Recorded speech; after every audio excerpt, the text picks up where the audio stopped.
Dan apabila ia ditunaikan, maka Allah akan mengurniakan ganjarannya. Allah berfirman dalam surah Yusuf ayat 88, Innallaha yajzil mutasaddiqin. Sesungguhnya Allah mengurniakan ganjaran kepada orang-orang yang bersedekah. Di kesempatan ini, kesempatan yang amat berharga ini, izinkan saya untuk saling memperingati di antara petani selaku kaum wanita mengenai dengan sedekah wajib yang letaknya di dalam rukun Islam yang ketiga. Apa yang dimaksudkan dengan sedekah wajib di sini? Sedekah wajib di sini adalah kewajiban untuk menunaikan zakat, khasnya zakat harta. Emas dianggap sebagai harta perhiasan wanita, walaupun harganya melambung tinggi ketika ini, tetapi masih tetap mendapat tempat di hati wanita untuk memilikinya dan menjadikannya sebagai hiasan dunia. Apa yang berkait di sini bagi kita selaku kaum wanita ialah kewajiban kita jika sudah mencukupi syarat untuk mengeluarkan zakat emas, sama ada emas bagi tujuan simpanan atau emas perhiasan yang lazim bagi kaum wanita, maka hendaklah kita bersegera untuk menunaikan kewajiban berkenaan tanpa bertangguh dan tanpa tunda-tunda.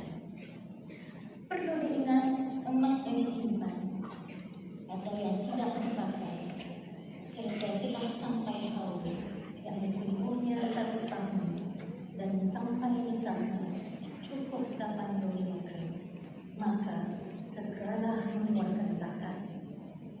Atau memiliki emas perhiasan yang dipakai walaupun secara berganti-ganti, akan tetapi jika berlebihan dari kadar yang biasa yang diburu, yaitu melebihi berat timbangan sebanyak 850 gram sebagaimana yang telah ditetapkan di negara ini, maka segeralah tunaikan kewajiban.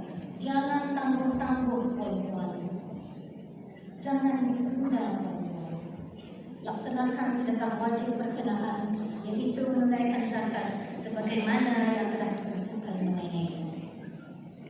Mari kita sama-sama menyelamatkan sesama wanita untuk saling mengingati agar kita semua terhindar daripada azab yang sangat pelik ini, sebagaimana amaran yang difirmankan oleh Allah Subhanahu wa taala di dalam surah At-Taubah ayat 34 hingga 35. Dan ingatlah, orang-orang yang menyimpan emas dan perak serta tidak memanjakannya pada jalan Allah, maka kabarkanlah kepada mereka dengan balasan azab siksa yang tidak terduri sakitnya, yaitu pada hari dibakar emas perak dan harta benda itu dalam neraka jahanam, lalu diselar dengannya dahi mereka serta belakang mereka, sambil dikatakan kepada mereka, inilah apa yang telah kamu simpan untuk diri kamu sendiri, oleh itu rasalah azab dari apa yang kamu simpan itu.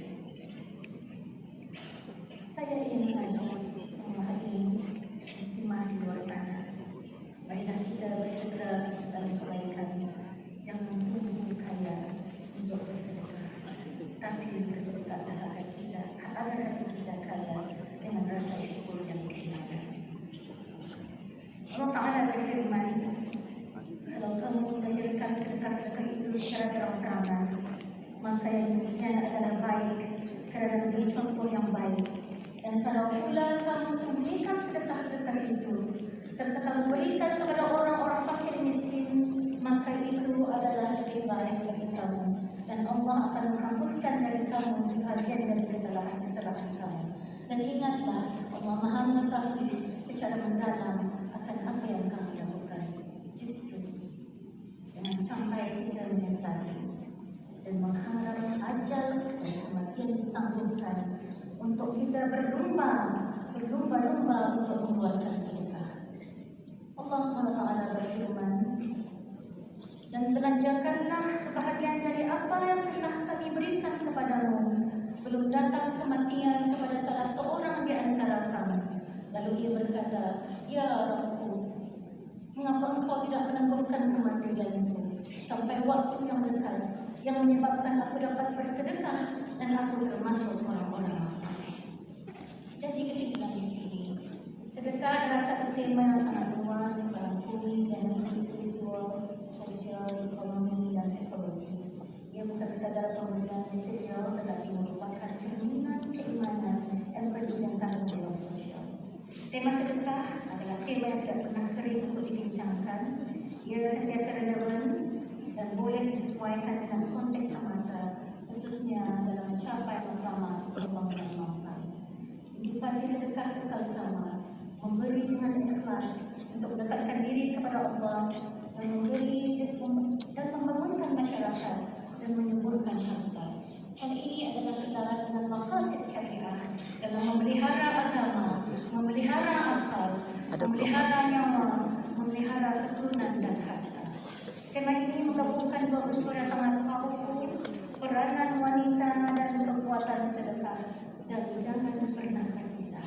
Kerana wanita dan fitrahnya yang penyayang, intuitif dan sering menjadi pusat pengurusan rumah tangga, memainkan peranan yang unik dan kritikal dalam ekosistem sedekah. Apabila orang meminta bantuan sedekah, tolong jangan rendahkan dia, tolong jangan hardik dia, tolong jangan dihina dia, sesuai dengan firman Allah, wa ammasar ila falatanha. Hal ini mungkin saja dia yang mencuba atau saja kita yang diduga. Sedekah itu memerlukan keikhlasan seseorang, karena ikhlas itu adalah rahasia di antara hamba dan penciptanya, yaitu Allah Subhanahu wa Ta'ala.